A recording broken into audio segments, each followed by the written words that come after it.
महाराष्ट्रातील एका महानगरपालिकेने नुकतंच आपलं शहर पूर्णपणे फ्री वायफाय करण्याचा निर्णय घेतलेला आहे। मित्रांनो, या संदर्भात आपण ही महत्त्वाची अपडेट किंवा घडामोडी पाहूया। आपण थोडक्यात काही गोष्टी बघूया। मित्रांनो, आपला प्रश्न असा विचारू शकतील, राज्यातील पहिले फ्री वायफाय शहर कोणते आहे? कल्याण, अंबरनाथ, ठाणे की मीरा भाईंदर?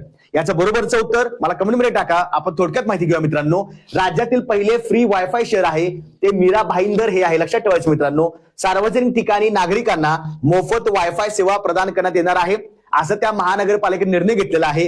महानगरपालिका उपक्रम हे राबवणारे त्यावेळेचे आयुक्त कोण होते तर लक्षात ठेवायचं, सध्या आयुक्त आहेत राधा विनोद शर्मा। अत्यंत महत्वाचे व्यक्ती आहेत, म्हणजे आपल्याला परीक्षेला पहिल्या वेळेला गोष्टी विचारल्या जातात त्या अत्यंत महत्वाच्या असतात। मित्रांनो, तुमच्यासाठी सुद्धा एक मी प्रश्न दिलेला आहे। प्रश्न सगळ्यांनी कमेंटमध्ये उत्तर टाकायचं आहे। राज्यातील पहिले वायफाय युक्त गाव कोणते आहे?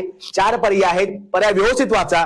याचा बरोबरचा पर्याय जो असेल तो कमेंटमध्ये मला टाकत चला, जेणेकरून आपल्याला सुद्धा समजेल की आपल्याला काही गोष्टी माहिती आहेत की नाही। व्हिडिओ कसा वाटला नक्की सांगायचा आहे। लाईक करा, शेअर करा, सबस्क्राईब करा। जय हिंद।